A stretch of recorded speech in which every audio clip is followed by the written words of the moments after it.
welcome back to Just in Perspective podcast. This is your host, Mosh. I'm joined by Mr. Chris Morris. How are you, Chris? Thank you, Mosh. Appreciate it. Cowboy Chris here. And new to Texas, in fact. New to Texas, Mr. Yes. Chris? Yes. Yeah?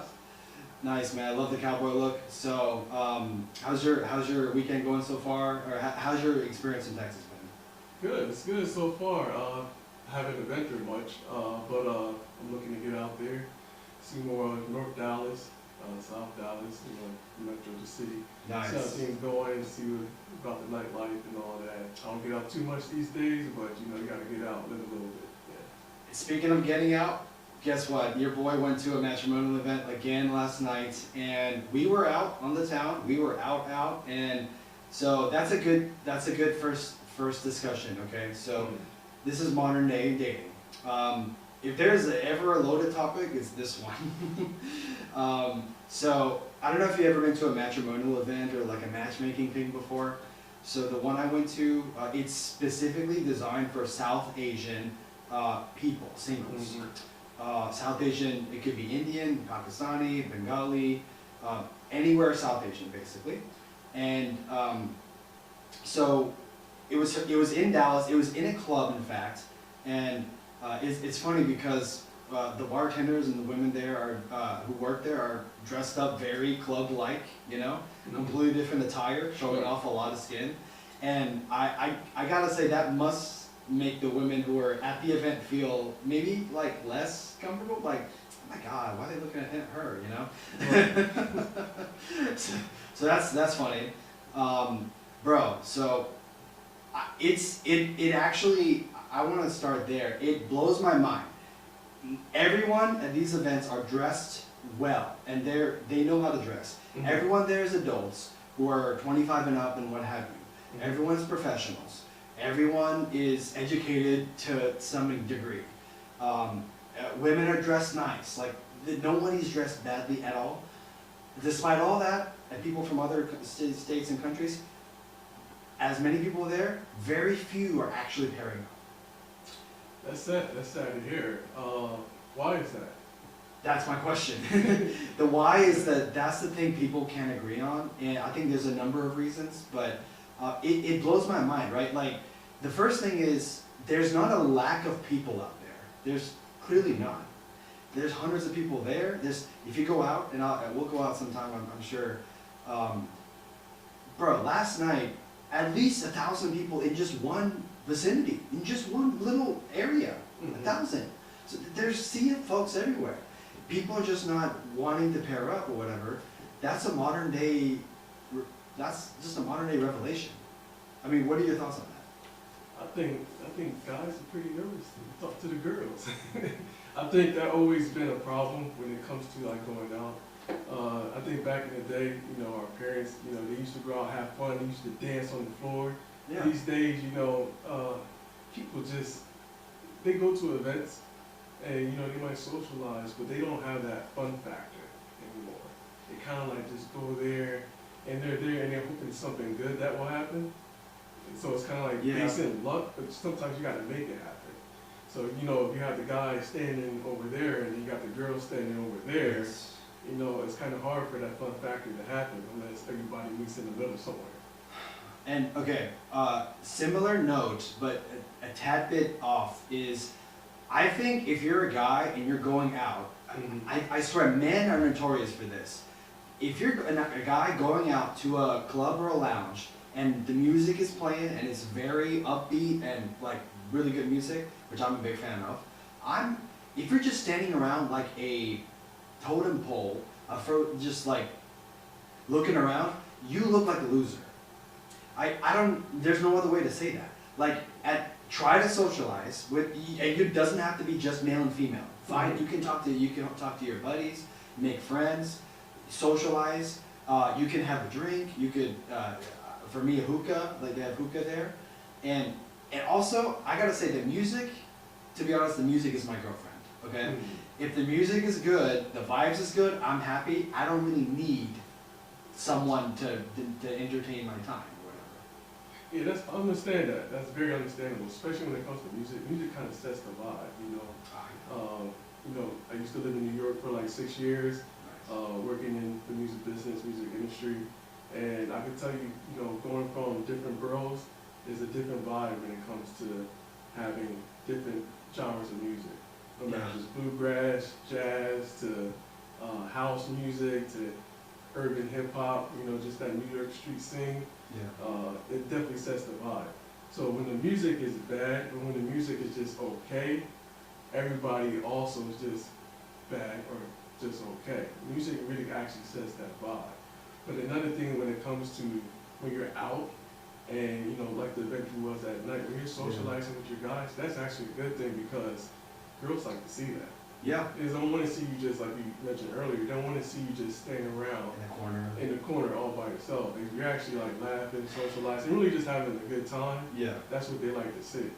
Because what girl wants to see someone just isolated like that? And okay, this is for men only. I am gonna say this, that you need to make an attempt to socialize when you go out, and at the very least, pretend like you're having fun. You don't. If you're not having fun, this kind of relates to another thing, right? Like, this is a mentality on how you can view whether it's dating, whether it's events, whether it's going out at night, and just with your boys on a Friday.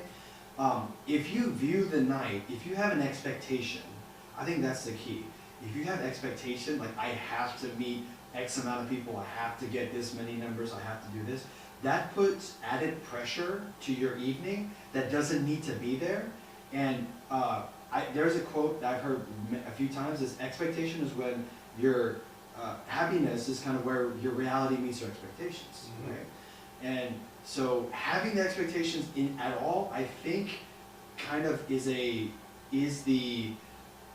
issue, and kind of like it sets the tone for your evening.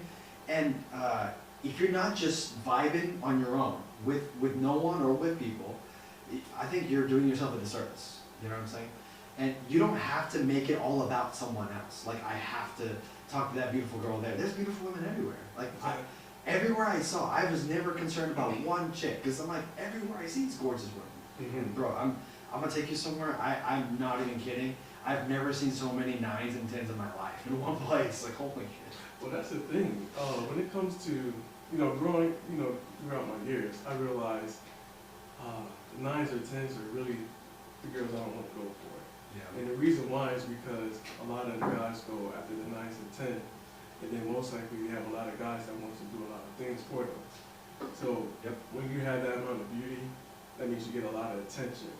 And, you know, pretty much at my age now, I kind of like just want a girl that could chill, because to me, you know, a 6, 7, or 8, they could actually be a 9 or 10. Beauty's not everything. Exactly.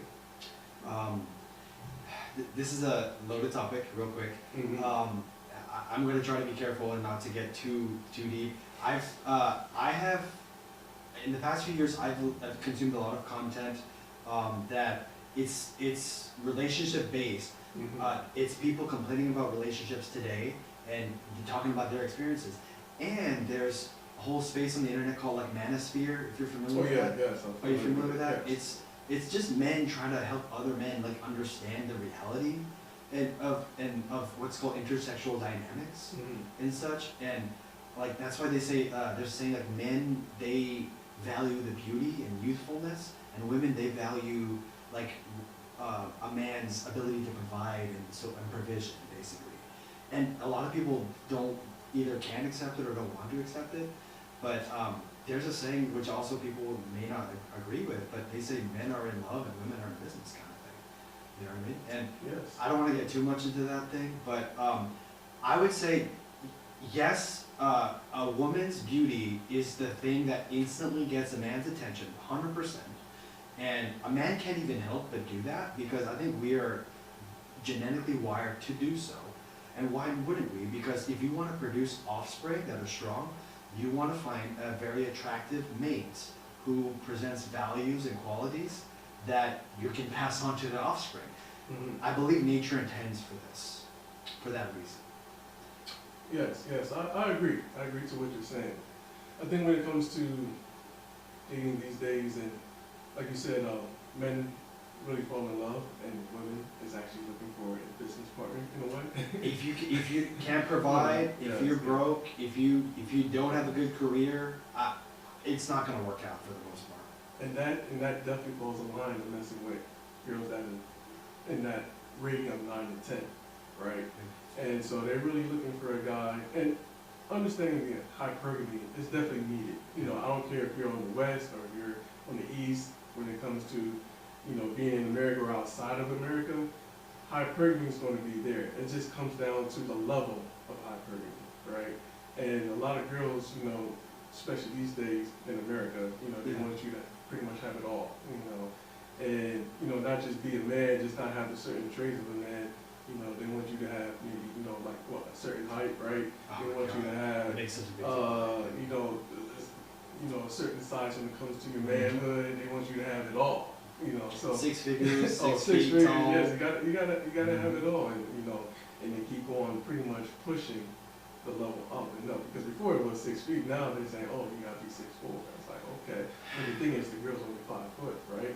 So if Yeah. she's only 5 foot, it's just like, you know, I dealt with women before that was saying that they like a tall guy, but then they dealt with me before, and it's just like, okay, well, you can't even handle what you have right now. I'm 5'11", you know, almost That's 6 above foot, average. but I'd say that's yeah, tall. you know, but nothing too crazy, but it comes down to, can I protect you?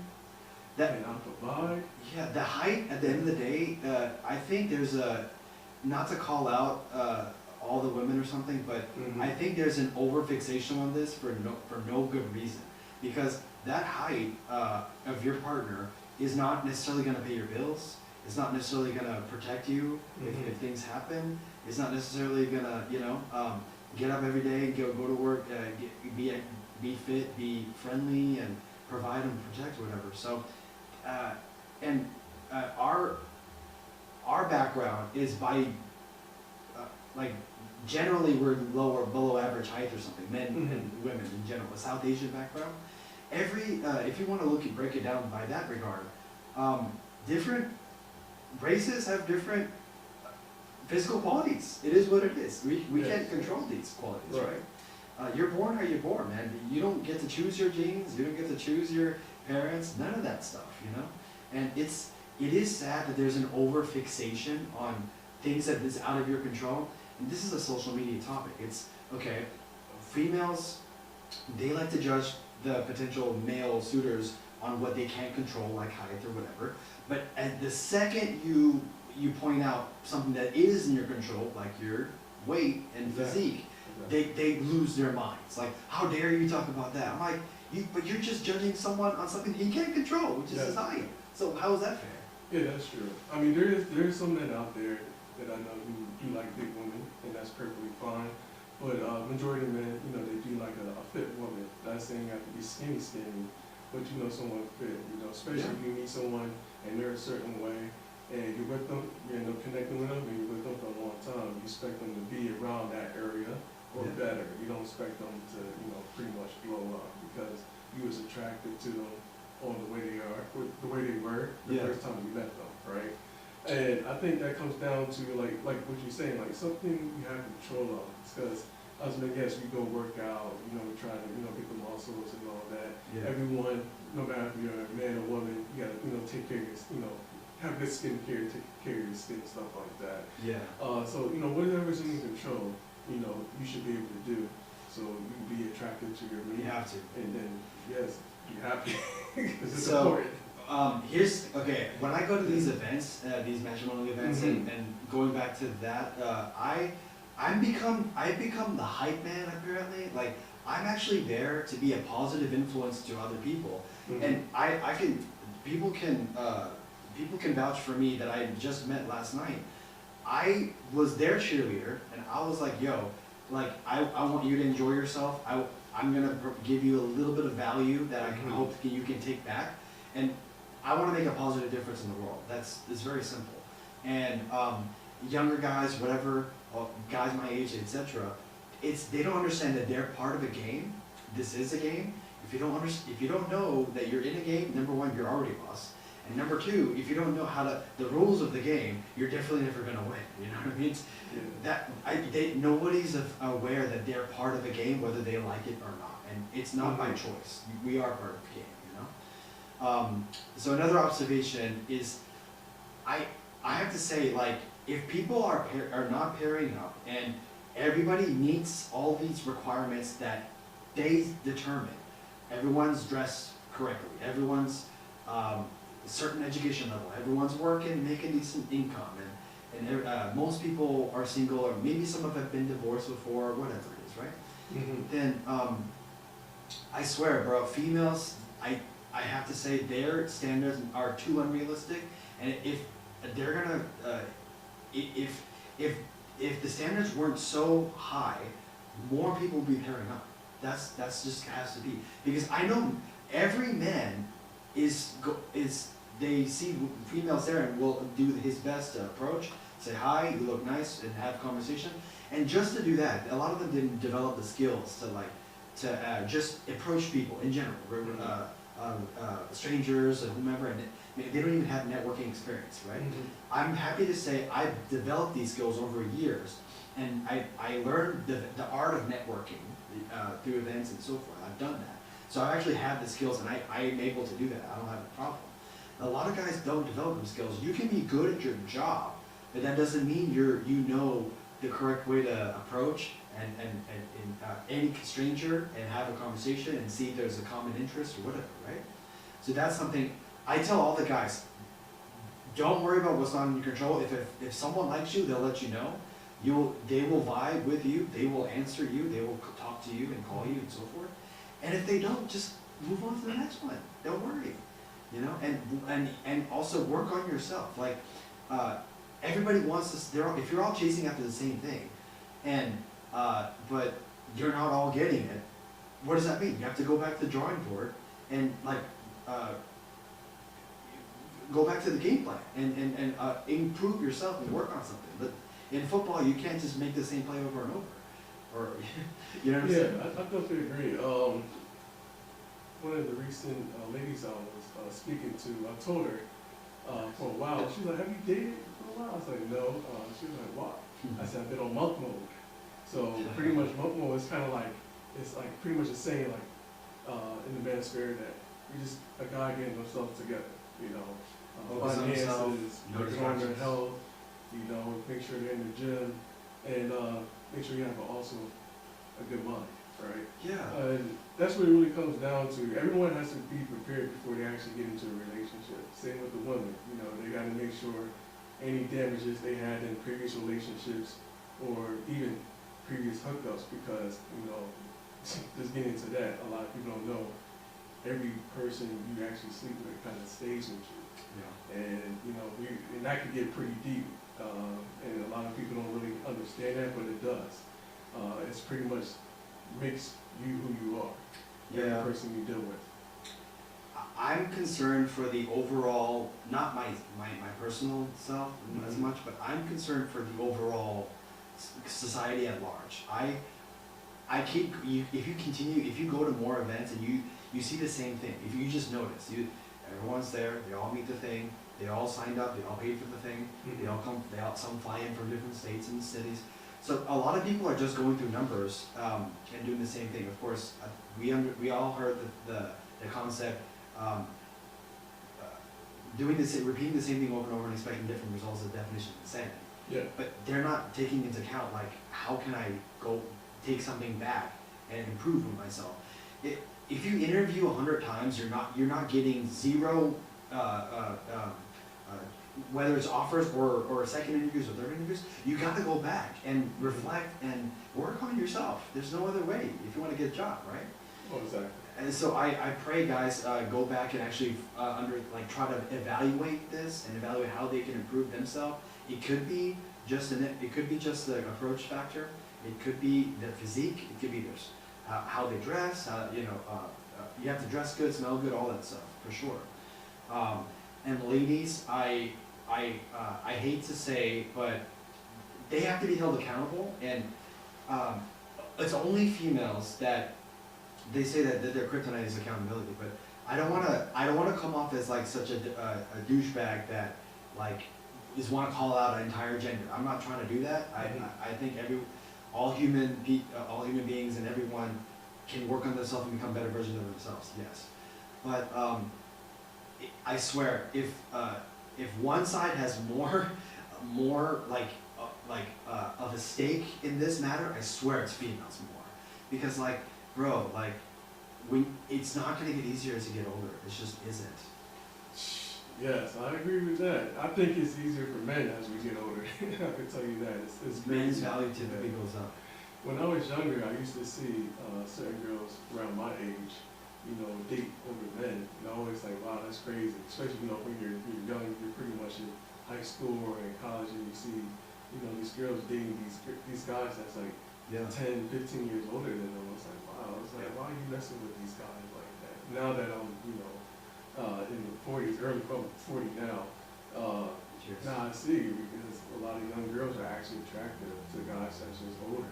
And I think it comes down to they just see stability. They feel like they got all the games out their system, so they're just ready to settle down. He's more stable in his life, in his career, hopefully. Exactly, and they just feel like it's just actually someone that's mature and just will be a better fit. And they just don't want to play in games right now. So, so for men, yes, it's actually gets better as you get older. Especially keep yourself together though. You know, you can't, you know, as you get older, you know, sometimes, you know, your testosterone go down, so you gotta make sure it stays up. You gotta do what you gotta do. Physical fitness, very important. Exactly, but if you keep yourself together and you get older, shoot, I mean, you got young women around your age, older women all checking for you. Yeah. And unfortunately, like you said, for the women, it doesn't really get any better. Bro. I mean, women can take care of themselves well. They can be older. I see some women that's like in their 50s and they still look good, like in their 30s, like They they're look like good. in They their can 30s. reach it. But that's not many though. You have to compete. Yes. Bro, the truth is brutal, my friend. And truth is the most brutal thing there is, and a lot of people can't handle. Most people cannot handle it. And bro, like though, on a side note, I didn't realize as we get old, when we're young, parents said, don't lie, don't tell a lie. Okay, don't tell a lie. Now I'm older and I tell exactly the unfiltered 100% truth, and they get upset. Mom, you told me not lying is bad. What is it? Even white lies. You want me to lie now? Because I'm telling you the 100% truth, and you get upset now. So which one is it, mom, parents or family? You see my point? Like it isn't. It's catch-22 kind of. The truth hurts. It does hurt, but it sets you free, right? It is. That is how that goes and stuff. But anyway, relationships is too complex, and humans are too complex a thing to look at as like a business problem to solve, like a math equation to solve. It's just not that simple, because if you and me hosted an event and people signed up and there's equal number of male and female and there's age distribution, there's equal male and female ratio, all that stuff, that doesn't guarantee anything, you know? It doesn't guarantee anything. And bro, if you may have heard this statistic. I'm kind of done with the dating apps, but the statistic shows the dating apps, females swipe left like 70%, 80% of the time. They swipe left. Yeah, I think with the dating app thing, because I was looking into actually creating a whole dating app, so I did some research into it. Nice. And you know, even some of the ladies I spoke to on dating apps, you know, they tell me that, yeah, I have like, you know, 80 DMs, 200 DMs or so. It's just like, wow, that's crazy. I mean, compared to guys Get nothing, bro. Exactly. Majority of them. Exactly. Maybe like a few a week or so, but nothing like 100, 200. I met one girl, she said she had like close to like 300. I'm like, wow, that's only that's if a young insane. female can understand that. No one else can. But this is in the United States. Now, when men use dating apps overseas, it's a whole totally Let's get into that. Yes. So East and West. yes, no matter where you go, actually, yeah, no, pretty much, no matter where you go, just outside of the United States, using dating apps it's great because you can pregame and Just you start talking to ladies, you know, from overseas or, you know, down South America, Africa, no matter where, you know, they're actually interested to talk to you, you know you. And, you know, so that's when your numbers start going up. Now you get like 20, 30 a week or sometimes even more. So now it's like overwhelming, and you have to me, you know, a lot of, I think not everyone's a good woman, but, you know, most of them over there, they was raised to be good women, right? So, Tradition. and we're not, yeah, exactly, we're not talking about, you know, the scammers out there or anything, like, we're talking about like actual legit women that's on the dating apps, that's not, no big profiles, nothing like that, right? Yeah. So yeah, they it's kind of, it's overwhelming. It's kind of like hard to like kind of like pick, because you know you don't even pick so many to actually go on a date with. Otherwise, you just constantly on a circle, like a pretty much like a merry-go-round. So now you become the girl in the United States, Wow. and you just like, oh well, I wouldn't try this one. You thinking the grass is green on the other side, but you got a perfect woman right in front of you right now. So it kind of changes for us when we go overseas, or That's so you cool. know, like South America and all that, right? So it just essentially, to sum it up, men need to expand the horizon of their location to improve their dating life, specifically males. Because like I keep hearing about this passport bros and so forth. Like there is no one pill solution to any of these problems. There's not one thing. But if I had to narrow it down to just like the quickest, the one thing you can do today to actually change, it's just change your location, essentially, to outside of the US. That's what I'm hearing. Oh yes, yeah, I think. Well, you spoke on the passport bros, and I just want to put this out there, is that I was part of a group, and it was a passport bro group, right? And I'm not this a passport bro. I had to get in this group here. I mean, yeah, like, but people need to understand, like, a lot of, because the passport bro term is an ideology, right? Yeah. You know, it's not really like a specific membership or a group or anything like that. It's an ideology, right? Yeah. And the thing is, it was created for men to actually live better quality of lives, start businesses overseas, and stuff like that. The woman was just a bonus. But now, you know, mainstream media got a hold of it. Oh, passport bro is when guys go overseas to find women to, you know, date, marry, or, you know, just to hook up with, right? Mm-hmm. That's what they say. So it got so tarnished, it's just like, yeah, I don't want to have that name on me, so I don't call myself a passport bro. I don't think I am anyway. Yeah. But, you know, I'm just, you know, someone who likes to travel. I guess consider myself a global traveler. And, you know, I've been, you know, Texas is like my 10th state, so I've been around. And yes, you can talk about women overseas, but I say, you know, since being in America, I started at a young age dating for a woman here in America. So, you know, you have the women that's like born and raised here, you know, that's one. Yeah. And then you have women that's first generation born and that kept their family values, Yeah. you know, that's another. And then you got women that came from overseas to America, and that's a whole nother level right there. And a lot of people don't really talk about that. They talk about just going overseas, but there's many foreign women that comes to many cities like Texas, for one, Atlanta, Georgia, New York City, definitely, LA and all that, and they're out there, and they actually keep some of their same traditions, and they don't really, some of them, you know, their mindset changed, but most of them they don't, because from what I experienced, I've been with some great women, right, and when it comes to dating foreign women, it's just like there's a race thing sometimes, though. And the race thing may not be a problem with them, but it could be a problem with their parents. And so you have to kind of like prove yourself to their parents. And that's usually the case on that's really the deciding factor on whether you're going to be with that person or not. Okay. Yes. And you know what? That reminds me of the cultural differences, right? And I can attest to this, and many people from our background can attest to this. This is a cultural thing. So, being South Asian born, specifically saying Bangladeshi American, Bengali American, okay, technically first generation. I was 3 years old when we migrated to the U.S. You know, thank you, God bless America. I'm very grateful for that. Probably the best decision of our life, and. Yeah, grew up in Texas, went to school, started a career, all those things. And for sure now, especially if you work in tech, you see a lot of first generation immigrants, a lot of folks here on the worker visa to work and do their thing, and they're obviously experts in their field, all those things. In our culture, and you may relate, the thing is, the expectation is a family expectation, okay?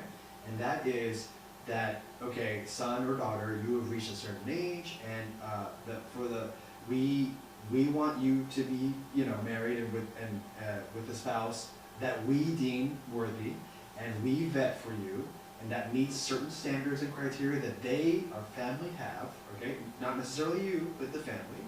And majority of them will be back in the home country that your family migrated from a long time ago already. You know what I'm saying? And that is our culture, okay? Now, when I went to this event, or people I meet, if we're Americanized, if you've been here for 10 plus years or whatever, you basically consider yourself Americanized. You're bought into the Western ideology that I want to choose whom I end up with on my own terms. That's it. That's the whole difference. Because, yeah, if I have family who are very cultured, very, I should say traditional in their values. So they, at a young age, they will go with what mom and dad, here, we found you someone, we did the vetting, the family's good, and da da da. They care about arbitrary factors that we don't really, I would say you and me and people who grew up here wouldn't consider as important, like who their parents are and what they do for a living. Like, who gives a shit? You don't marry them. So that is a big difference now, and we're in the new generation.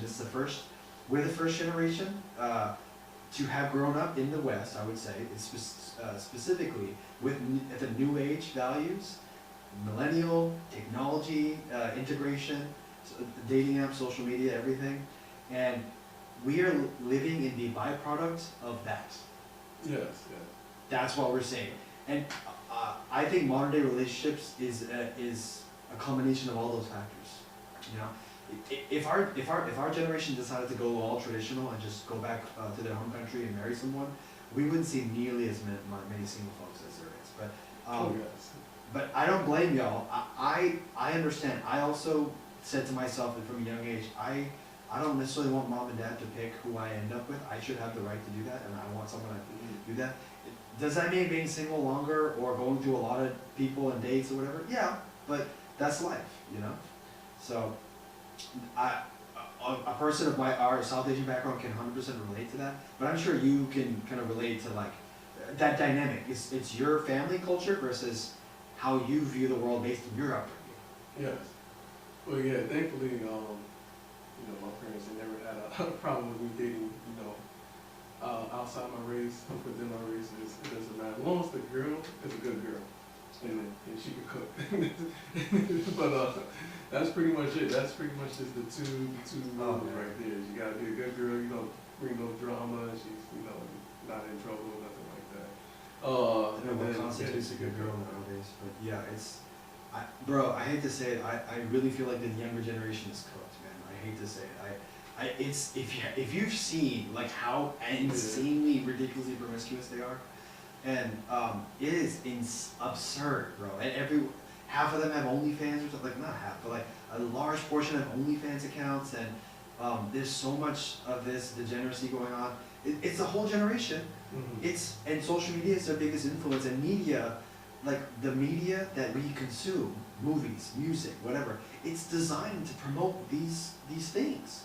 It's not like you and me create a lot of this stuff, or any of it, but like we consume this. But like I think when you're so young and what's the word?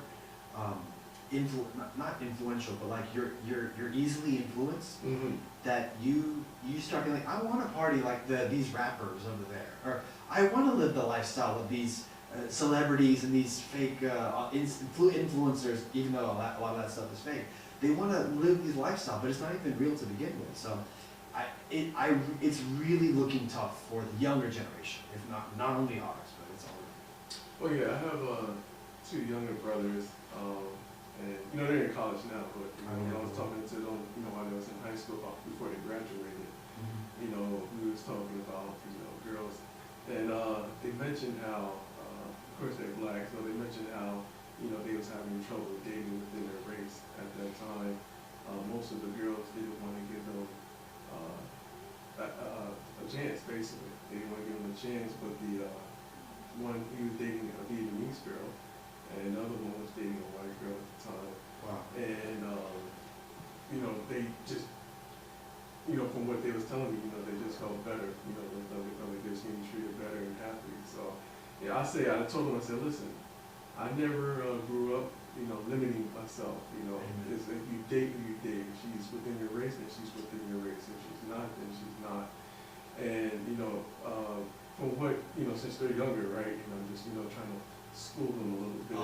You know, I said, listen, you know, you just find yourself a good girl, you know, especially at that age, find someone, and, you know, if she's not a virgin, she should have no more than one body. You know, basically at that age, That's you a should controversial have no more take, than one but body. the more people you are in bed with, the less your attractiveness and go kind of in the eyes of the other Mhm. person goes down. I mean, it is what it is, you know. Yes. At least for a long term. Okay, we do have to be honest, men, as we are we're very visual creatures, and we're kind of, okay, you can say we're dogs if you want to, fine. If you, there's, biologically speaking, we're hardwired for this. If you see a beautiful woman, who's your waitress, or bringing you your food, or whatever it is, you cannot help but feel like, wow, she's gorgeous, and I'm automatically attracted, and you just imagine yourself like, in private with her, obviously, right? That's a natural thing all people experience, especially men. When you just see attractiveness just in front of you, okay, male, whatever, either side, men, I would say, the first thought in their head isn't necessarily, oh, I can see myself married to her with kids in the future. Like, I wouldn't say that's your first thought. I would say that's afterwards. Your first thought is, she's hot, bro. I want to hit that tonight. You know, how can I do that? Bro, there was I'm gonna tell you this, bro. They at this place, Mediterranean Lounge in Deco Messiah, the waitresses up there are looking than the customers. Man, they're absolutely insanely gorgeous. They have dancers, Middle Eastern dancers that have the whole get up with women with like this kind of like a, she has a wings situation, like, I don't know what it's called, but like she opens her arms and it looks like wings, and she's doing this dance. I was like, girl, if you don't stop, I'm gonna grab you and take you right now. It's like, damn. It's just raw, you know, that raw feeling, the raw fashion. And yes, of course I'm attracted. That's my male biological like purpose, and that we all feel that way. And does that mean like I'm thinking, oh yeah, I can't wait to have kids with her and settle down on a farm? No, I'm not thinking that. And no guy is at the first time, right? So if that's a whole mentality. It's like there is short-term relationship. Okay, there's short-term fun. That's completely different from a long-term successful relationship. Right. Those factors are different, and you have to establish what you're after when you see someone, and that will dictate, I would say, don't you think, like how you interact and what you expect to get from someone. Yes, I think as I grew older, you know, when I was younger, you know, back in college, it was like, yes, it's like, wow, it's like, okay, I'm out, you know, I'm free, I get to explore. I was going out like 3 or 4 times a night with one of my friends in East Bohemian, and we just used to go out and hit. We was in Orlando, and we just hit the nightlife like all the time, even on school nights. And yeah, we just saw women just like that, you know, be nice. But that time, Florida. even at that time, you know, even though it's like, yeah, I seen them attractive, and yeah, I like to, you know, have some fun. It's just like, yeah, you know, you have a lot of Latinos, a lot of Africans out there. I guess if you happen to live by water, like the ocean, I think you're gonna get higher quality folks because more in shape. Because like if you're gonna be on the beach, you probably are more inclined to be in shape and to be presentable in a bathing suit, right? Yeah. I say there was a good amount of people that was fit. Well, also we was also younger at that age too. So basically, everyone's metabolism was like still on point at that time. But yeah, the closer you are, especially if you're in Miami, like the closer you are in the water, to the water, then, you know, you're definitely going to try to look your best. Same thing with Tampa, because Tampa, you know, I have a house in Tampa, and that actually Tampa is like booming now. Tampa is like the new Miami. It's getting like really expensive. I know because my property taxes are going up. But it's just like, it's insane out in Tampa now. Tampa's like the new spot to go to, and it actually, it has, 2 of the top 10 beaches in the country. So, you know, everyone's moving there now. So you got like women from, South America, Central America, you know, instead of, you know, just going to Miami, they're not going to Tampa. Next stop Tampa. Yeah, that's where it's at now. A lot of people don't talk about Tampa, but those who know, for sure. Yeah. I've been there a few years ago. It was fun. Had a good time. Beach is packed. The bars and bars are packed. Yeah.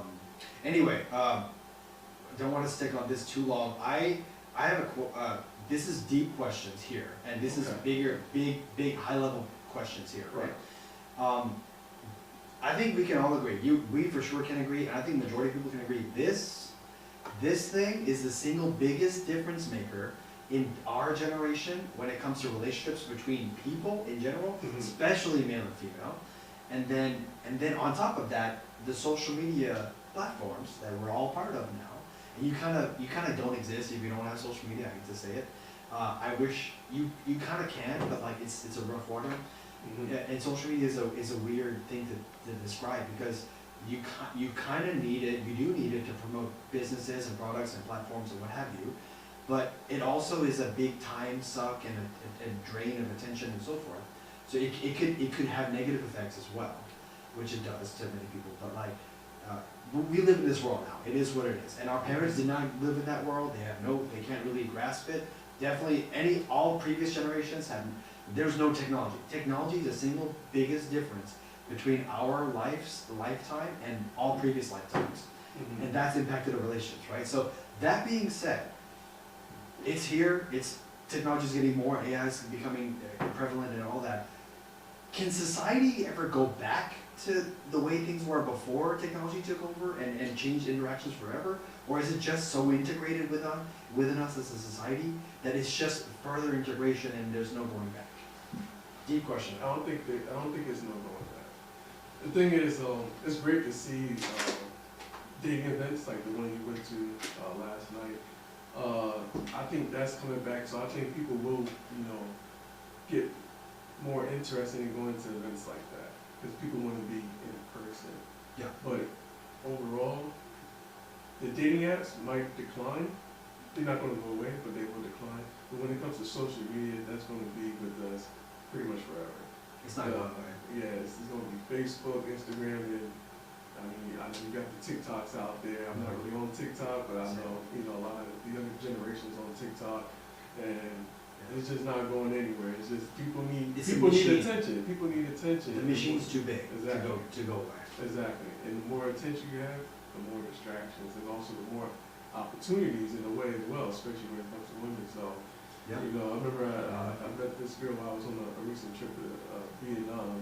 She's a friend of a friend, and she showed me, oh, you should follow me on TikTok. And I looked at it, and you know, she was nice because she was fixing my plate and everything. I love when girls fix my plate and stuff like that. That's a keeper.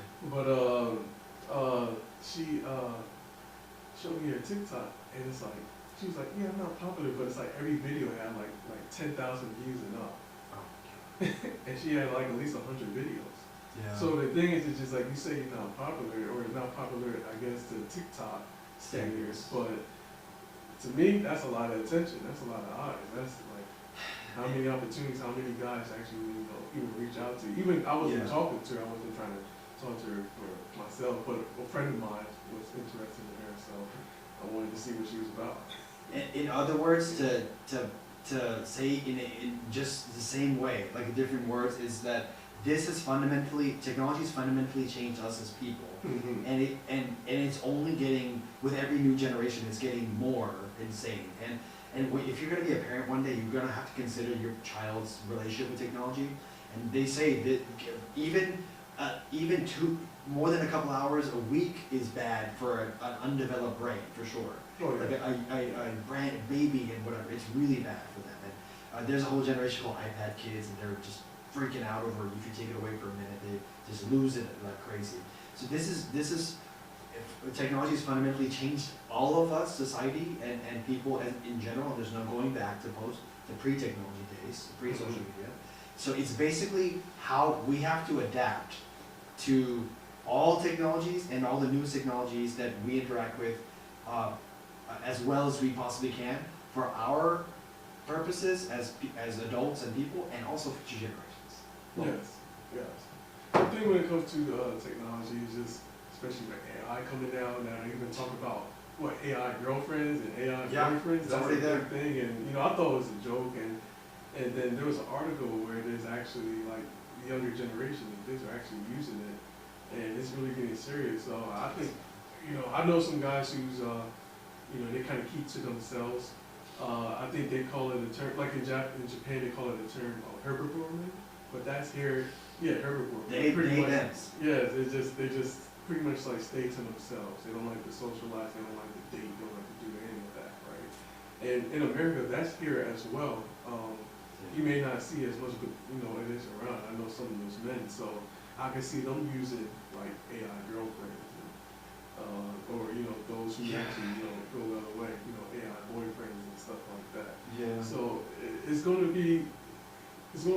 be exciting because I'm always into technology and I want to see where it goes, but it's also going to be scary at the same time just to see how people start interacting with real people after they got done talking a few hours with their AI partner.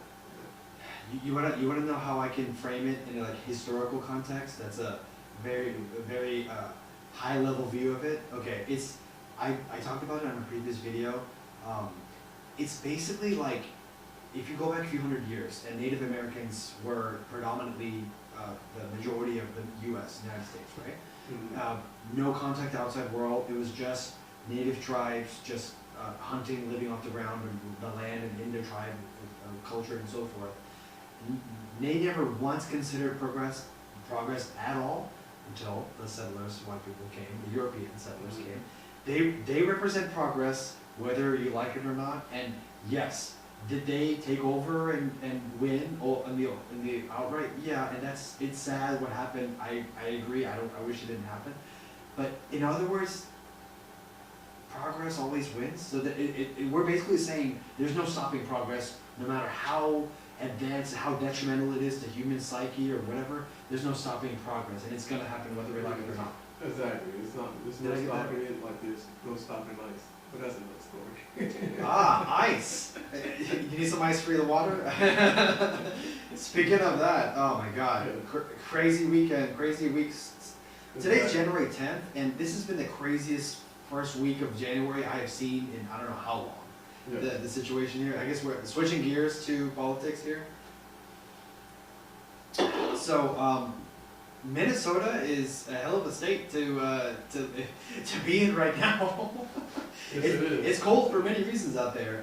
You see what I did there, but man, this is a crazy situation. For all those who are not familiar, I mean, there's been a massive fraud scandal that has led that fraud scandal by one YouTuber, Mr. Nick Shirley, has opened the floodgates to holy shit to the entire federal government to investigate, and then by therefore deploying ICE agents to track these potential fraudsters or people who are maybe illegal here down. And now there's freaking turmoil in the whole state. Nick Shirley opened up a lot of cans of worms, I can tell you that. But for one, I'm happy for Nick Shirley because he's been doing this for many, many years, and he's now just starting to get his shine. Yeah. And so I'm happy for him because I remember watching him like a while ago, and then he kind of like, he didn't disappear, but pretty much his flow was just like posting all the time, kind of like went down a little bit, but then he got into politics, and then that's when he started to skyrocket. Yeah. And now he's like one of the best independent journalists out there, and he's definitely getting his kudos for sure. Wow. But so he put the bright light on not just this, Somali immigrants, the dirty ones, not the good ones, the dirty ones that's doing bad out there. Supposedly just like 85% of them that also been receiving benefits, like food stamps and welfare and all that, and it's crazy how they will also get online. There's, you know, quite a few of them that will get online and say, oh, you know, work for me, American. They might say a certain race, just work for me, American. You know, you're my slave and all this other stuff. You know, us as taxpayers, we're pretty much, you know, providing for them to live. You know, I think there was like one meme out there saying, hey, I should put, you know, Somalis as my dependents when I file my taxes because, you know, they claiming that I'm taking care of them, so I might as well file them on my taxes. Okay, so this is a touchy subject. Obviously, this is it's a politically charged topic. There's no doubt about it, and I understand. I'm gonna be as nuanced as possible. I'm gonna try to be as bipartisan, is a term, as possible. I urge people to look in a objective view. Okay, you are if you're a tax-paying citizen, which we both are, and most people are watching this will be. Yeah, you get up, you go to work, you've done school for a long time, you have a lot of debt, probably student loan debt. You probably have a debt on if you're lucky to have a mortgage, that's a debt, of course.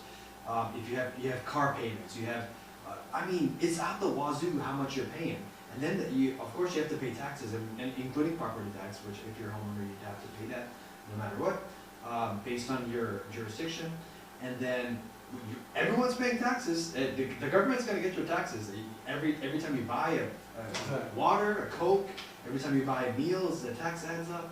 And then when you're doing your IRS forms, there is not a single person that can go without filing their form without any penalties. There's no one.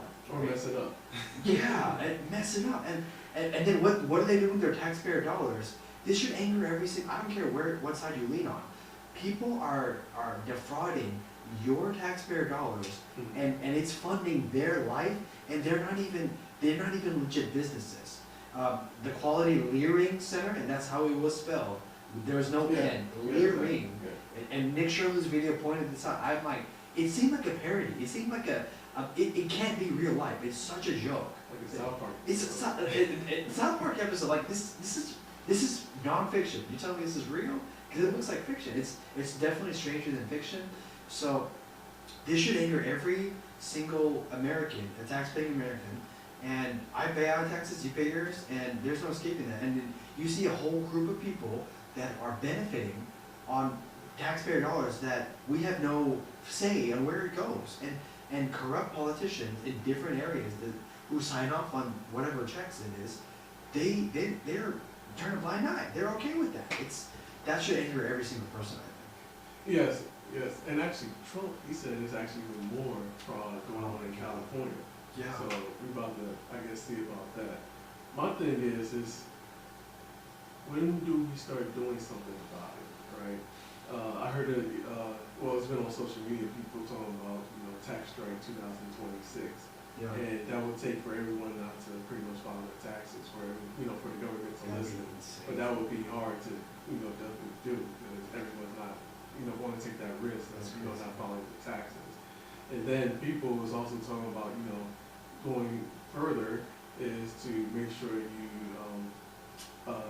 make zero as your exempt status when it comes to tax. So pretty much you get all your money, so you won't give the government interest-free loan for the whole year, and then see what happens at the end of the year. And he says if everyone does that, then the government will pretty much have to start listening up, because they will no longer have that interest-free loan for the whole year.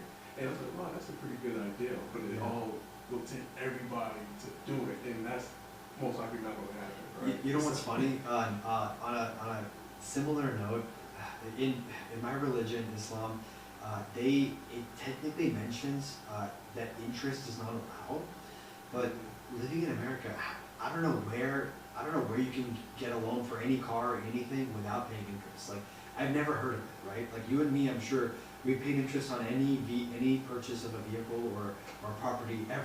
Like, and that's not my choice. We have to pay the interest because there's a company who is the loan originator. Right. that we're financing the thing that you're buying, because you only put down a percentage of it, unless you want to buy everything cash. If you have the money to buy cash, buy cash.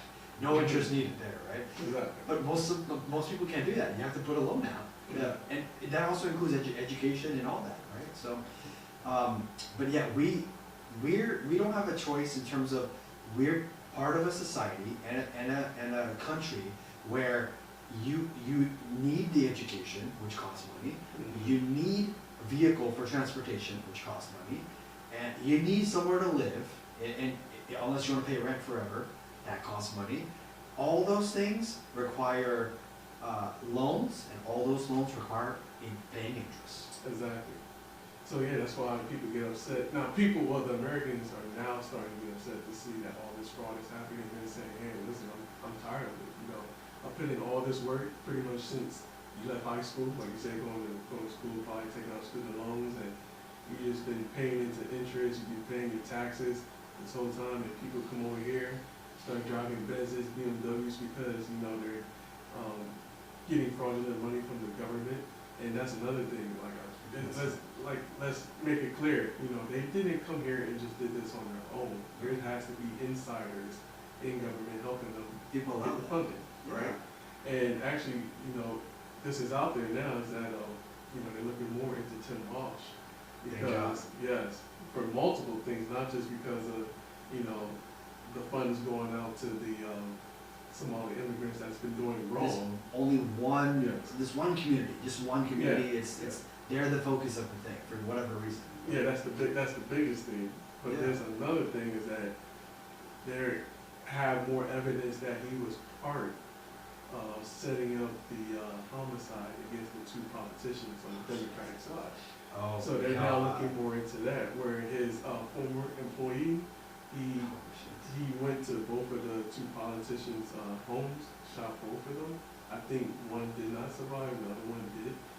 And the thing is, with that is that those was the only two politicians on the Democratic side that voted for the tax bill.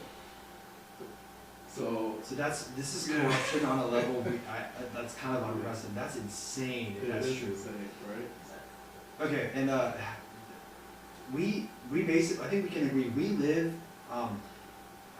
our actions, when other people interpret it, they interpret it in a political way. Mm-hmm. And even if you don't mean it to be political, but we live in this world, and I don't think it's within our control or within our, like, we didn't choose the fact that this is a political world, but Yeah. the media decides to make it all political. And that's another question is, I think you and me don't watch mainstream media and just believe every word they say anymore. Like, with the advent of social media, with independent journalism, and like, Elon Musk said it, we are the media. I personally believe that him buying Twitter, now X.com, is maybe the single best decision, because in terms of free speech, because you can't just be free speech on any other platform without, in COVID year, they were taking people down for even saying anything about COVID vaccine. Mm-hmm. Even if it's true, they still get canceled or get, kicked out of the platform. Mm-hmm. And then, I didn't know it was that bad in COVID year, I forget, but once Elon took over Twitter, now people are free to say anything and everything, except if it's just like illegal or something, or you're inciting violence or terrorism. It had to be really specifically, by legal definition, a crime what you're posting. Mm-hmm. Then it's definitely being taken down. But other than that, like, there's no other platform you can just say anything and be free. And so that's become the number one source of news, I think, for people who are not bought into mainstream media. Yeah, social media, especially in the United States, we should be happy of what we have. We're able to say pretty much anything we like to say, as long as it's legal, right? Yeah. As long as it's not threatening anyone, you're pretty much good. That's unfortunate because many other countries don't have that right. Even London now, I'm not sure if you heard, but so many London citizens are getting arrested just by posting on social media if it doesn't align to what the government wants you to be aligned with. I was like, wow, this is crazy. This is London too, and just because they want to speak a little bit of truth, now they're getting arrested. Just like that. The country that was known for having the greatest royal empire, I guess, whatever the term is, but kingdom, and the empire, the British Empire, that was known for that. And then, America, thank God, they fought against that historically.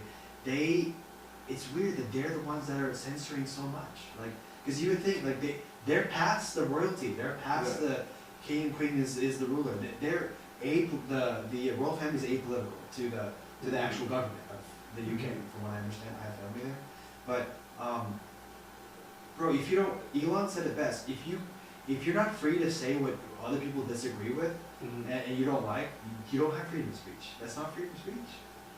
You're censored speech, which is controlled speech, that's another form of dictatorship. It is. If I'm not mistaken, if I understand history, I mean, correct me if I'm wrong. And you talking about Trump's a dictator. Man, furthest, I mean, yeah, you're a democratic elected dictator. Yeah, that makes sense, right? So, it doesn't make sense. man, can we ever go back to nuance? Because the media is guilty. Okay, if people don't get it, they are a propaganda machine. Okay, Oh, yes, and definitely. their goal is specifically propaganda aimed towards a certain agenda, and that agenda typically aligns with a certain view, which is backed by corporations, backed by political parties, etc. From what I can gather, right? But if the media is purporting that, they want you to view it this way, that, oh, this side is bad. Okay, rest in peace to Renee, okay, the young lady who was unfortunately killed. Yeah. Nobody's happy about that, okay? Mhm. No one should be celebrating that at all. It's not, that's unhappy, very bad news. However, the cause and whether it's justified is the controversial take, right? That's a controversial take. If you're left wing, you consider yourself left wing, you believe that she's completely innocent and she wasn't trying to run over anyone or whatever it is, and the ICE agents are the devil and they just murdered for no reason, right? That's what the left is saying. Right.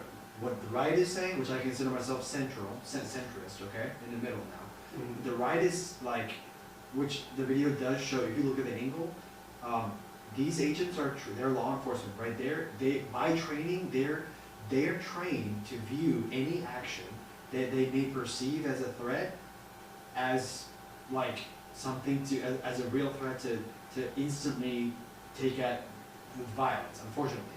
And when a car is going in their direction at all, which it 100% shows in the video, I'm sorry, their training says you are now trying to cause bodily harm to an ICE agent, which means you are subject to the consequences. I don't come at me. I'm not the federal government. I don't do police training. I'm not law enforcement. That is what they say. That is what their training says, and that's where we are right now. Yeah, that's the training for all law enforcement. You know, the car was used as a lethal weapon at that point. Unfortunately, she got to take it now. And the thing is, like, a lot of people don't understand that cop that took out the threat.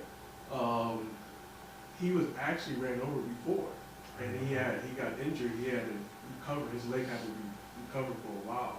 He got multiple stitches in his leg. So his reflexes, thinking upon his last incident, saying, "Hey, I'm not getting ran over again." And that's what happened. He got hit by a car before that. Yes, before that happened. A lot of people, people don't understand what law enforcement goes through. Like, you don't, like, yeah, it was quick, it's a split second. And, did she have to lose her life? No, man. She definitely didn't, like, only God can say you deserve it, right? She did not deserve to die, but she pretty much deserved to get shot because she was a threat. Her actions yes. led to the consequences. And Unfortunately, I hate to say that. I know people are going to be mad about that. And the media, if you buy into mainstream media, God bless you, because unfortunately you are programmed by their ideology, by the mainstream media's propaganda. You are. And it's hard for you to think clearly, think objectively, which fortunately I've had arguments with family. I try to avoid political talks with them, but which I think you can all relate to. But when you don't know your program, because if you can't see another view of a single issue, if you can't see another side of it at all, you refuse to. That's kind of if you let me know if you agree. I think that's the sign that you are programmed, and that you're not open to another perspective at all, and because you only want to see one side. You refuse to see another side. So therefore, your view of the world is the right way, and everyone else is wrong. So I'm gonna say that's programming. It is programming, and if you cannot say, I live by this rule, right versus wrong. You know, so it doesn't matter if I'm on the left side or right side. You know, right now I'm a conservative. I used to be on the left. I definitely lean right. Yeah, I'm center right for sure. Yes, for sure. And then I'm like looking at it like, what happened? And then, you know, I'll do my analysis and I'll say, okay, that was right. And or I'll say that was wrong. Yeah. And, you know, and unfortunately, you know, I have You have a moral code that will justify, or it will guide you in your decisions, which a lot of people, it could be religion, it could be just like you have an upbringing. If you can see, I have superhero symbols there, and I'm a big hero of superhero fans. That is not a bad moral compass. Okay, Superman or whatever. Like they're supposed to be all good, or you know, American heroes, and Batman too. He's a hero, and he faces injustice and takes it on his way. A little bit darker, a little bit brutal, but etc. But they're just symbols for morality and so forth. So our moral compass is built by something, our upbringing, but mostly religion, parents, culture, those things. So that's the only thing that's going to guide you at the end of the day, that moral compass. Don't you think? I agree, yes. And that's what it comes down to. And unfortunately, it's just many people on the left side just doesn't have that. And I see it all the time, and I'm like, come on now. You know you're wrong on this one, but they refuse. They cannot, bro. And that's when I really decided to actually lean more right, because my friends that's always been on the right, you know, conservative, you know, they explained it to me. They never really called me names or anything along those lines. They actually explain it, show me evidence, which I appreciate, because that's what I do now, show evidence. And then, you know, we go from there. And it's more about understanding, because at the end of the day, you still may not agree, but at least you have more of an understanding. And if you have more of an understanding, in your head, most of the time, you know you're wrong, you know you're wrong. You may not say it to the person, but you're going to go home, you're going to be like, I was wrong. But unfortunately, people can't just say it out in public. They say you can lie to the whole world, but you can't lie to yourself. Exactly. You know, it is true. Yeah. And a lot of people, I guess you could say that's arrogance. A lot of people are too arrogant that they don't want to admit. And there's online influencers who are like, look, I'm a millionaire, I'm in shape, I have like multiple girlfriends, whatever it is, and multiple cars. Like, if I can accomplish this and give you a way to like I'm talking about entertainment basically. If I can accomplish this and I can give you information to help you get closer to that kind of goal, well, why do you think like I'm going to try to scam you or whatever? You know, why would you not take what I think seriously? But that's another topic, my bad. So maybe mainstream media is to blame. I don't see another way, because there's no such thing as a neutral news not on national mainstream news anymore. There's no more neutral. Like, let's look at both sides of the topic. Let's look at what both sides are saying. But it's all specifically catered towards one viewpoint, one angle. And even if they interview one guy, like they purposely paint. If you're left-leaning, you want to paint the other side in a negative light. You don't even try to point them in like an objective view, but like that may prove some things that they say, yeah, this makes sense, right? And if you're right, you kind of look like, I agree, they look like crazy people as well. And I see a lot of my X feed is showing that. And okay, if a video shows people yelling and screaming at armed agents that are doing their job, to me, they deserve whatever they get. Like, come on, bro. Like, you are in their face. You are just a regular human being, which would probably no training and no physical features to begin with. You're yelling and screaming to armed people in their face, whose job it is to like take out bad guys or whatever, and you think you're gonna make a difference? Like, you think you're gonna sway them? Like, wow. Actually, they know they're not gonna make a difference. They actually found out that Renee and a lot of other people were paid to be there, part of an organization to stop ICE, to interrupt ICE, to pretty much do research on ICE to find out who they are and hopefully, you know, do something bad to them, right? So it's crazy because you got these power players, you know, I really feel that George Soros, at least his son, I forgot his name, George Soros, but his son is actually, you know, funding all this, you know, like who's paying all these protesters, and there's actually proof out there on, you know, going out and interrupting or whatever, but especially in this ICE situation, it's like, you know, if ICE is going out and, you know, I kind of applaud them because I looked at the videos, I see people get rocks thrown at them, at the vehicles, you know, they're getting pushed and all this stuff. I've seen people like, which is really, no one would ever touch a police officer's car in any situation ever outside of that. Like, Right. nobody would dare touch a police officer in a bad way, in any way that like you could, bro, your ass could go to jail like that if he wants to. Like, even if you touch Jail. it, or worse, Like, or like, worse. Exactly, or worse, right? So Yeah. that's why, let's be honest, you don't see really a lot of black people out there. You don't see any, you see zero, You might see, zero. You might see a straggler, and they're really just recording. They're not not really stupid. because they know, they said, listen, They're not dumb.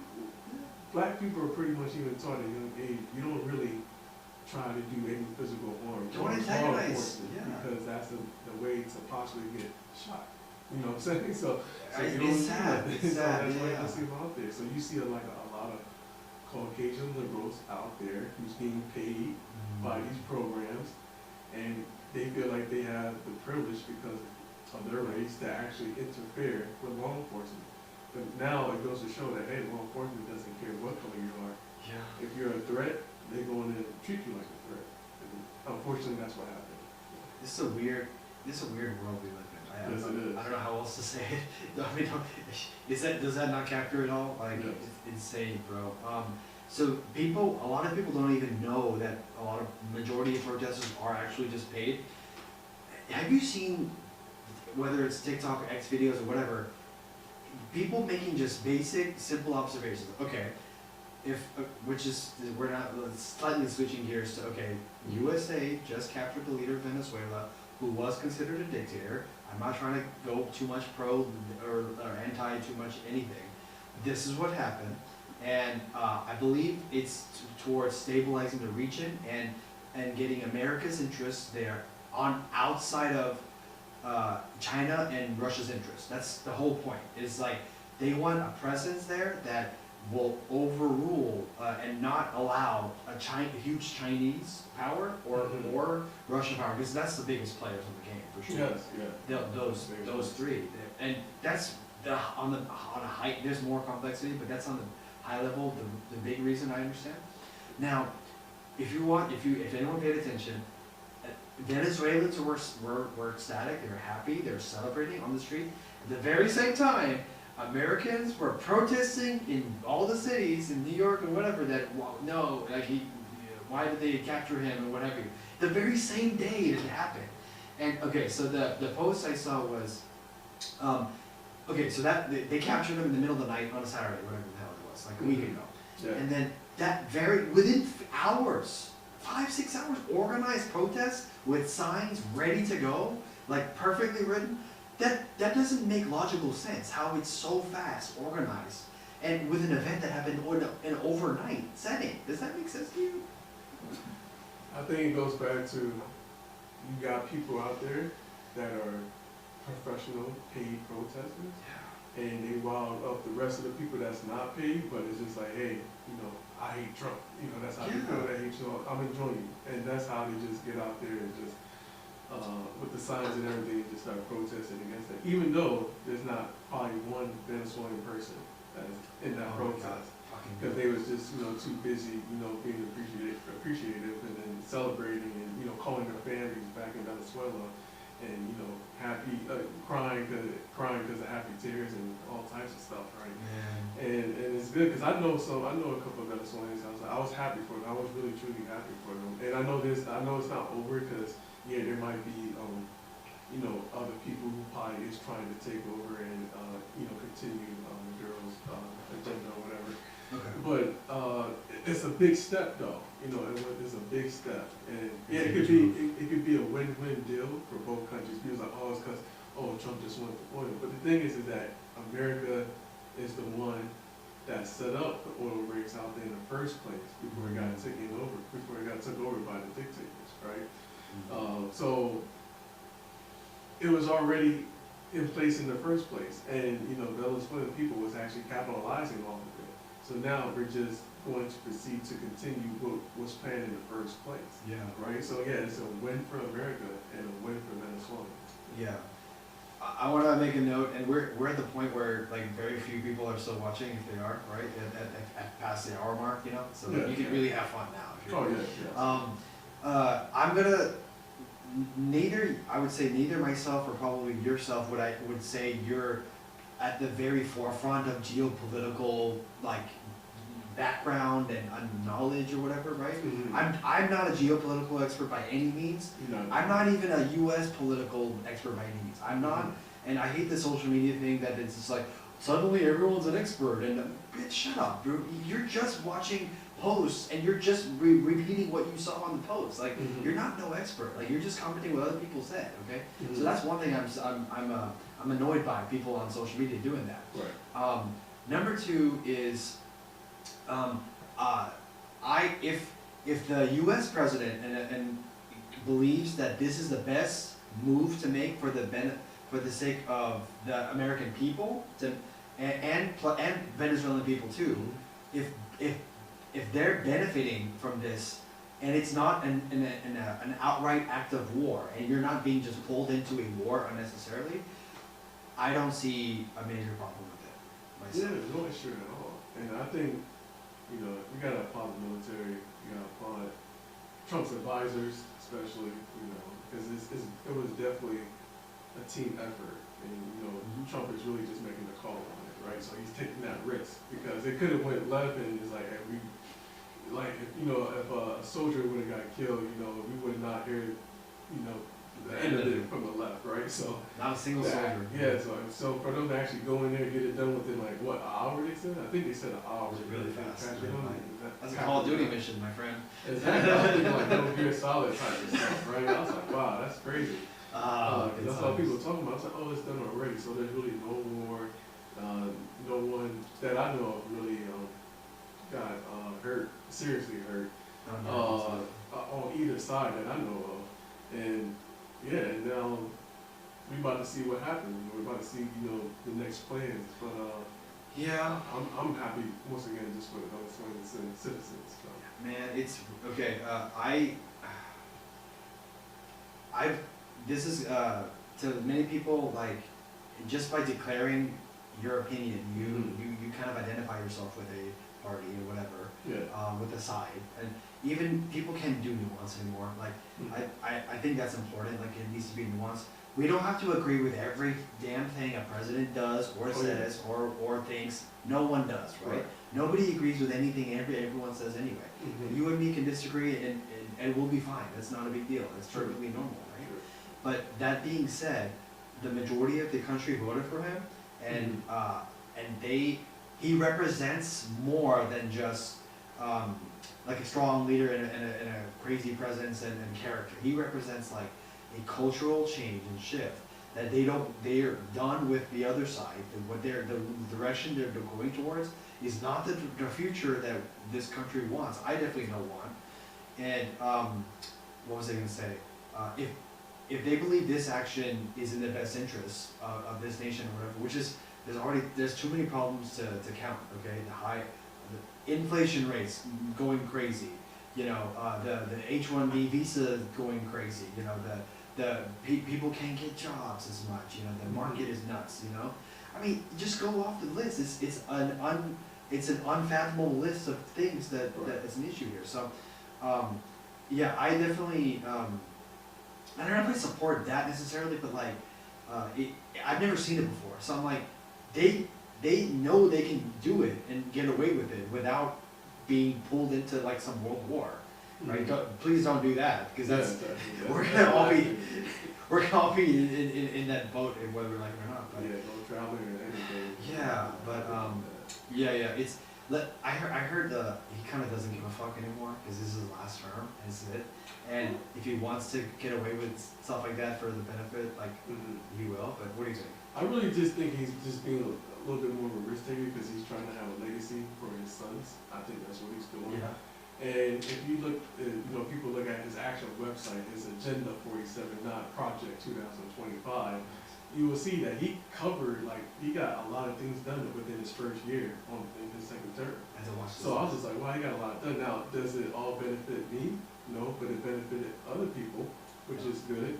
I'm still waiting for some of the things I want, when it comes to, like, capital gains tax, No more income tax, please, Yeah, Trump, no that'd more be income great. tax. Yeah, that'd be great. No more income tax or no more capital gains tax, even better. That would be good too.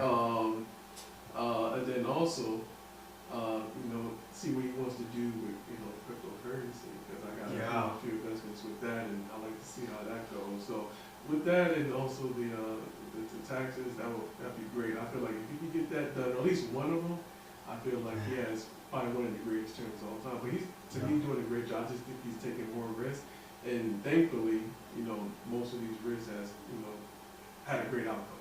Yeah. Yeah. Man, what a fun year, huh? Yeah. 2020. It's January 10th.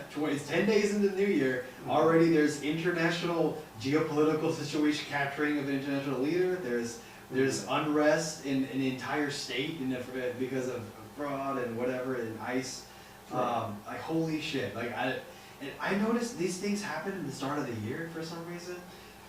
If there's someone that is, there's people who have theories of like there's people that are secretly running the world and yeah, I'm sure there's powerful people that are behind the curtains that like this quote from Robert Downey Jr. from Oppenheimer: "Power hides in the shadows. It's where real power is. It's not in the sun, right? Whatever.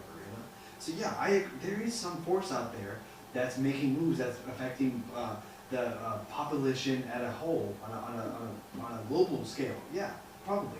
Nothing I can do about it. Nothing and I don't probably want to do anything about it, to be honest, because I think we've seen enough evidence to see that if you push too hard against something, like you end up dead.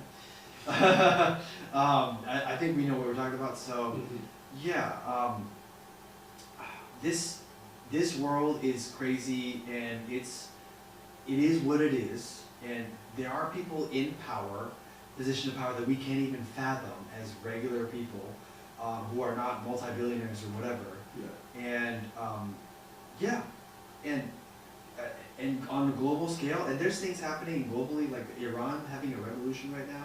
That's barely getting mainstream coverage at all. It's on social. It's on X. Yeah. You see that, Minnesota's getting a lot of attention right now. Minnesota's getting a lot of attention right now. Yeah, and on mainstream as well, everything. But if we pay attention, we're probably gonna wrap it up here soon. But if we pay attention, there's cycles to things. There's an intention behind why there's focus on a particular community, a particular social move, a particular area. There's a reason, okay? There's no way things are being done without reason or cause, and someone is benefiting from it. There's no way. Well, yeah, well, I'm not gonna tell you, but yeah, I'm in the trade. And sometimes you just gotta look into the markets. And markets will tell you a lot, the charts will tell you a lot, So I remember when Biden was in office, like, oh yeah, the employment jobs is down. I was like, no, it's not. I look at the numbers, like, oh my God. So like, I know when they're lying. So it's just like, cause the charts is not gonna lie, because that's where the money's at. So, if people start looking more into that, like even with after the it's not a war, after, the issue with Venezuela, dictator. Maduro. Yeah, Maduro, thank you. After, capturing him, Venezuela's stock went up. I don't know if you've seen this, it went up. Yeah, what stock? Like companies in Venezuela? Just like their industry, like it just went up. Oh, the whole GDP, Exactly. like whatever an index of the country's economy. Yeah. You saw that? Yes, on the charts. Yeah, it went up. Exactly. So it's just like the charts will tell you what's kind of like going on, and like what's the agenda, because they say follow the money, which is true. Yeah. And the thing is, like with Trump, it's like people are like, oh, Trump wants to just make more money. I mean, he already has Billions, right? There's no, Like- why would, he's a billionaire, he's been multimillionaire his whole life. Yeah. Why would he be motivated by more money? Right. Like, what else is there to be? Like, now it's about power. Like, after, And legacy. and legacy. After money's taken care of, bro, it has to become more than money. Right, Like, right. when you become a successful millionaire entrepreneur, whatever the hell it is, you build a product, you sell a company. Mhm. Now, what are you gonna, when money is taken care of, you have to find some other purpose in life. Oh, exactly. Because who cares about buying another Ferrari if you have 2, 3 of them? Right. Who cares about buying another mansion? Like, bro, these are materialistic things, Mhm. and there's only so many materialistic things that you can do and experience and buy. Who cares? Now it has to become about purpose and and there's no way he's money motivated. It's about legacy and I believe and I hope that it's the benefit of the American people and Yes. and the USA as a country going forward. And that goes back to your local, your state, and federal politicians. Is because it's like, if you're looking who goes in and like, hey, well, you was a waitress or you had $40,000 in debt and now you're a multi-millionaire ever since you became a politician, you gotta start thinking, it's like, okay, maybe we should start just having people who already are set financially in there, because it seems like there's a lot of greed, there's a lot of fraud going on both the Republican and the Democratic side. But that's why I said I wouldn't Trump in there, because I know he's not really motivated by money. He's motivated by legacy. He has a legacy to uphold. That is totally different from everybody else that's trying to get a position. He wants to be remembered as not just a world leader, not just like a lot of people like will like to paint the picture like a megalomaniac or like a dictator, whatever, like a terrible person, whatever it is. Okay, first on a higher note, okay, on a big high level view here, there is no controlling how the world perceives you or whatever. You have control over yourself, your actions, your words, and that's it in life. I think we can all agree on that, I think. Yeah. And so now we can't relate to presidential, candidates or whatever too much in their life, but yeah, history will remember you. And now you don't write history books, we don't write it, and it is what it is. But they will remember you, and it's about how you remember. And okay, you can like someone or dislike someone. I have to use an analogy. Okay, I want to use sports analogy. If you love sports, you want your team to win, which means you want the other team to lose, which means you're rooting against the other team players, which means you are happy when the other team, rival team players do something bad, or they fall down themselves, they get hurt themselves. Oh, yeah. That benefits you and your side, right? Right. As a sports fan, you care about winning and your side, that's it, right? If you just like the game and you don't really have an interest of who wins or loses, you're like, I just don't like the game. Yeah, there's stats, there's numbers, whatever. You want to enjoy the game overall, and you don't have a stake in a dog in the fight. Like it doesn't matter like which player does whatever, what have you. When people argue grades or whatever, I know we're segueing a little bit, but you can have your opinion of players because of their off-field antics, and there's many who have, for sure, off-field antics, and whatever it is, off the court, whatever, yes, for sure, personal life, yeah. And people like to paint in a certain picture. You cannot, nobody can dispute the facts of how many games you've won, how many championships you've won, how many points you scored. These are irrefutable numbers and facts. Yeah. And that's a sports analogy. Coming into politics, there is irrefutable evidence on a country's GDP, on the economy, economic performance, overall job sectors and markets. That is a irrefutable, like, non-political thing that will be attached to a party or a politician, which, despite how you feel, is there. So, you see my point? So, like, however if you feel personally about a political candidate or whatever, those things are there, and it has nothing to do with your feelings. It's just facts over feelings. You see my point? I definitely see your point, and I hope people understand that because it goes back to the right versus wrong thing.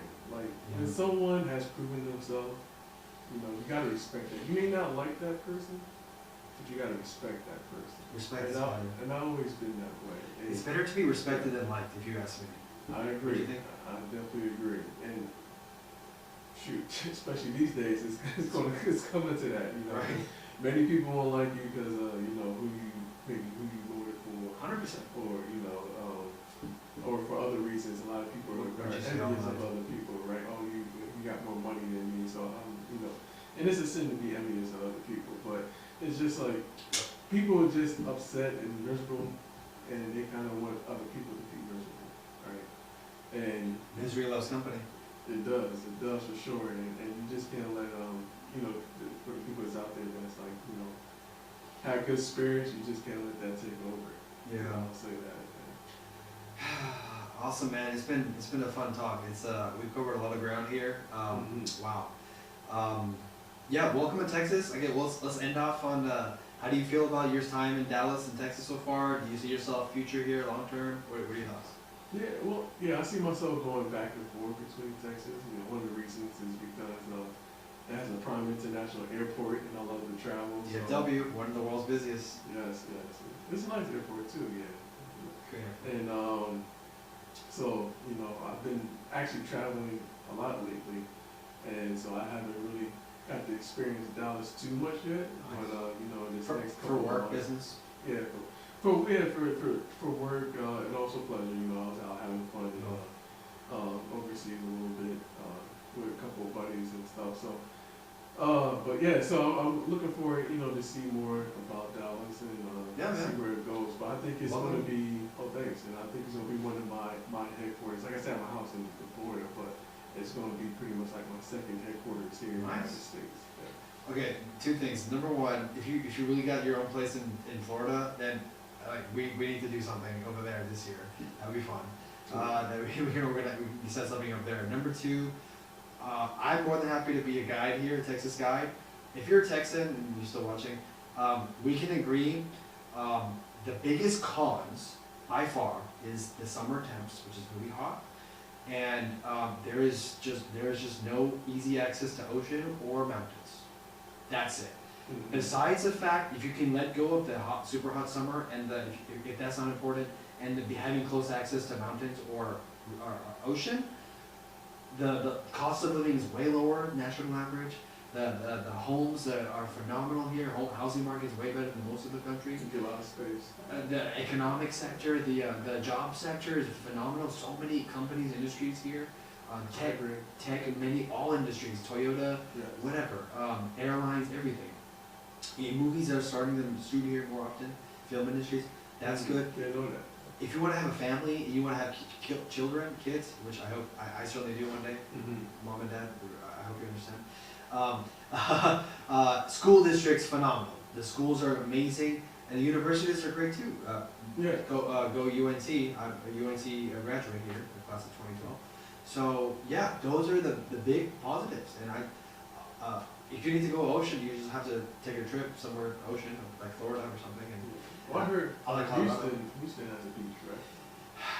I guess okay, if we're gonna go there, that's called Galveston, and if you live in Florida, it is not a beach that you would consider even subpar beach. Okay. From a Florida perspective, it's not subpar. So I wasn't expecting much. It is way below par. I wasn't expecting much. Galveston is. But in Texas though, in terms of beach, the only one that I know that's really nice, and to be honest, is right you have to go all the way to the border of Mexico. It's called South Padre Island. Oh, okay. That's the best one. I'm going to look that up. It's just really far. Yeah, it's right by the border. So awesome, Chris. Welcome, sir. Great to have you, my man. So if you're still watching, please post your comments below. Let us know your topics. Let us know what you think. Do you agree with modern day relationships, or what do you think of the modern day political landscape and what have you? Please comment below, let us know. And with that, this is Mosh. Remember, it's just a little perspective.